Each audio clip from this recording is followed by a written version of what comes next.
पर कोई असर नहीं। और फिर हमारा फाइनल हो गया, हमको जाना ही है, और हमने फाइनल कर लिया चेन्नई जाएंगे।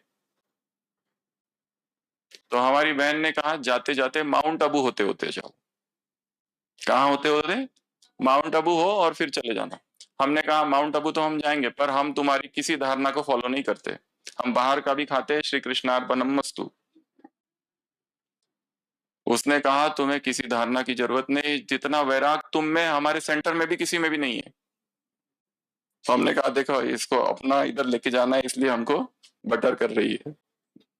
पर हमने कहा कि हम तो, पर उसने कहा कि तुमको सेंटर चलना है, और जब तुमको पूछेंगे कितना समय से ज्ञान में हो तो कहना 1 साल। हमने कहा ये हम नहीं कहेंगे, झूठ। वो कहती थी झूठ नहीं, युक्ति युक्त। क्योंकि हमने अपनी बहन का भी बहुत झूठ देखा था। जब भी हम और अपनी बहन किसी रिश्तेदार के घर खाना खाने जाते थे, तो वो कहती थी पेट में दर्द हो रहा है, हम कहते थे झूठ, वो कहती थी युक्ति युक्त। किसी दूसरे रिश्तेदार के घर जाते थे, वो मौसी कहती थी खाना खा लो, तो वो कहती थी अभी खा के आए, हमने कहा हमने खा के नहीं आए, झूठ, वो कहती थी युक्ति युक्त। ऐसे नए नए शब्द थे उसके सारे।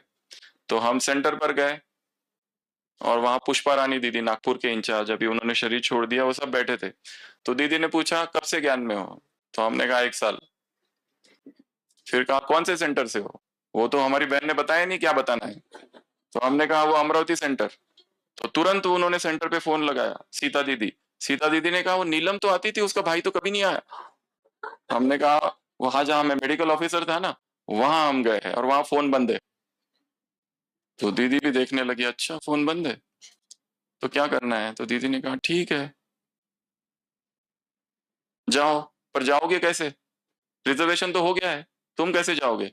हमने अपने मन में कहा हमें किसी रिजर्वेशन की जरूरत नहीं है। दिल्ली, चेन्नई, मुंबई और कोलकाता, भारत के चारों जगह पर कॉमन बुगी नीचे पेपर डालकर यात्रा की है, भगवान की खोज में। और हम दूसरे दिन कॉमन बुगी में बैठ गए, सारी पार्टी रिजर्वेशन कंपार्टमेंट। बहन थी एक, उसको पता है एक डॉक्टर पीछे बैठा है, और ट्रेन निकल पड़ी। हमारी बहन आई नाश्ता देने, और ट्रेन में हम बैठ के चल पड़े आबू। कहाँ? माउंट आबू, बाबा मिलन। हम सोच रहे अभी भागवत का 7वां अध्याय बाकी है, अभी ब्रह्म सूत्र पढ़ना बाकी, कितने काम बाकी है। और यात्रा आगे बढ़ी। उस ट्रेन में इतनी भीड़ थी, इतनी भीड़ थी। कॉमन बुगी में 2 माताएं बैठी थी, एकदम गांव की, साड़ी भी ढंग से नहीं पहनी हुई, ऐसी एकदम गांव की माता है। और वो आपस में बातें कर रही थी, और बातें करते करते एक माता ने कहा अच्छा वो आत्मा का कल्याण हो जाना चाहिए। हमने कहा आत्मा? इसने उपनिषद पढ़े है क्या? फिर वो कहती है हाँ ड्रामा तो वंडरफुल है। मैंने कहा इंग्लिश? ये गांव की माता है, इसको हिंदी ढंग से नहीं आती और इंग्लिश बोल रही है। और ऐसा करते करते हम पहुंचे अहमदाबाद। अहमदाबाद से ट्रेन चेंज हुई, आबू रोड। आबू रोड में बस आई लेने के लिए, बस से पहुंचे गेट नंबर 2, जो अभी गेट नंबर 6 है ट्रांसपोर्ट में, और हम अंदर प्रवेश किए। उस पूरी पार्टी में हम किसी को नहीं जानते थे, पार्टी में से हमको कोई नहीं जानता था। टी शर्ट और जीन्स, एंट्री 26 नवंबर 2003। बाबा आ रहे थे 30 नवंबर 2003। वहां जाते ही हमको लगा कि स्थान को हमने देखा है। पर एक बात का हमको ध्यान रखना, ये ब्रह्मा कुमारी वाले हिप्नोटाइज करते हैं, इसलिए हम बहुत पक्के हैं, हमको तो सन्यास देना ही है, कोई नहीं रोक सकता। 9 मास हो गए थे हम अकेले, और सारा संसार एक तरफ।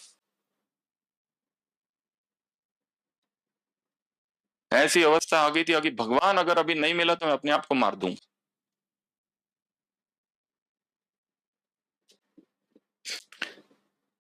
तो हमको लगा इस स्थान को हम जानते हैं, हर चीज को यहाँ जानते हैं, यहाँ के रास्ते हमको पता है। फिर हम गए, एकोमोडेशन मिला, 5 लोग थे। सुबह हम उठे, रात में एक स्वप्न देखा, और स्वप्न में एक नया चित्र दिखा, जो लक्ष्मी नारायण का चित्र है हमारा खड़ा हुआ जो है ना, वो दिखा। यहाँ नहीं है। लक्ष्मी नारायण का खड़ा हुआ चित्र, और एकदम जीवंत, और वो कितना देर तक दिखता रहा। हम सुबह उठे तो चिंता थी, ये लोग 4 लोग जो थे ना जल्दी जाए, तो हम अपना हनुमान चालीसा, राम रक्षा, मंत्र जाप ये सब करें। फिर वो गए मुरली सुनने, तो हम अपना चालू किए और सब भूल गया। जो कि हम रोज कर रहे थे वो सब कुछ भी याद नहीं वहां पर। फिर भी हमने किताब खोल के उसको पूरा किया, और अगले 3 दिन तक भटकते ही रहे शांतिवन में, क्योंकि ना कोई हमको जानता था ना हम किसी को जानते थे। यहाँ से वहां, वहां से वहां, वहां से वहां, वहां से वहां। हमको लगा ये कहाँ है, हम कहाँ है, और अचानक शाम को गीत बजा 7:30 बजे, शिव की याद रहेगी तब आंखों में समाया वो होगा। और हमको लगा ये गीत हमने कई बार सुना है,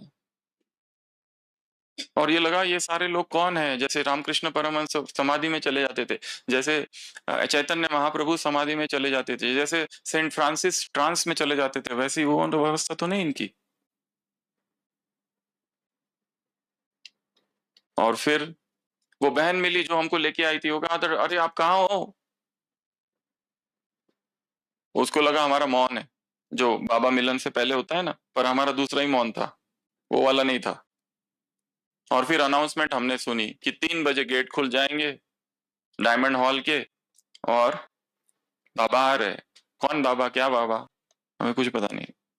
हमें तो केवल भगवान से मिलन मनाना था बस। और हमको नहीं पता कि लेट जाना पड़ता है, हम 3 बजे जाके बैठ गए वहां। बहुत बड़ी सभा थी, 30 नवंबर।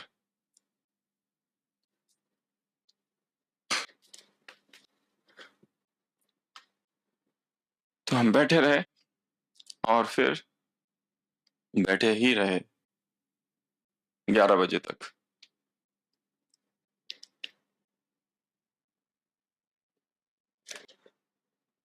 आंखों से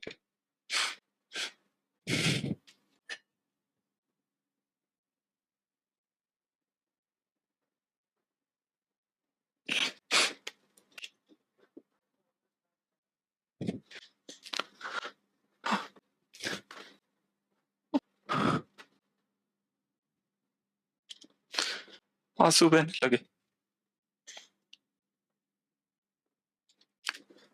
उस स्टेज पर हमको केवल एक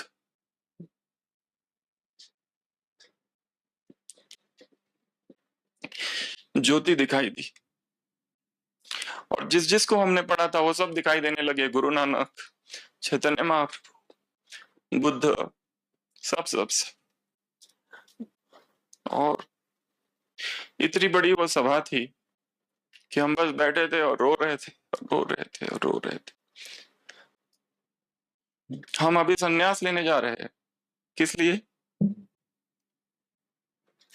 भगवान को पाने के लिए।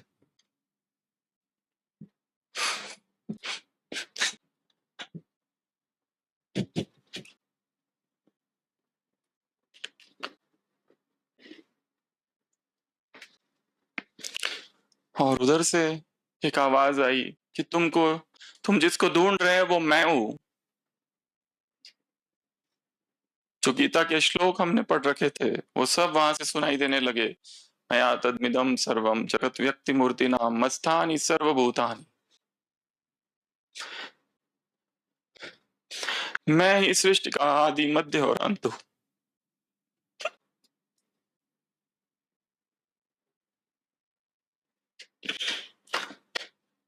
को कुछ पता नहीं हुआ क्या चला, कौन सी मुरली चली, हिंदी भाषा में चली, क्या चला, पर उस आवाज ने आपको कहा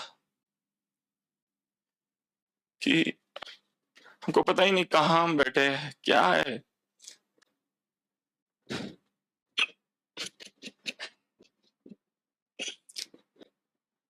केवल रो रहे, रो रहे, रो रहे।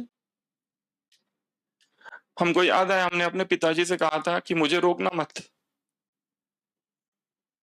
अगर भगवान खुद आके रोकेगा तो ही मैं रुकूंगा।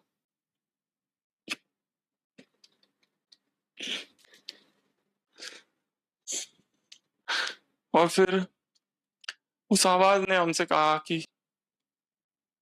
ये जो लोग हैं सारे,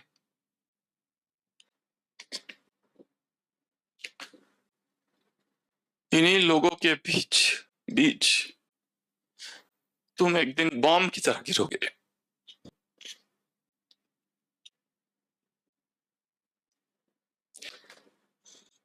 जैसा ईश्वरीय प्रेम तुम में है,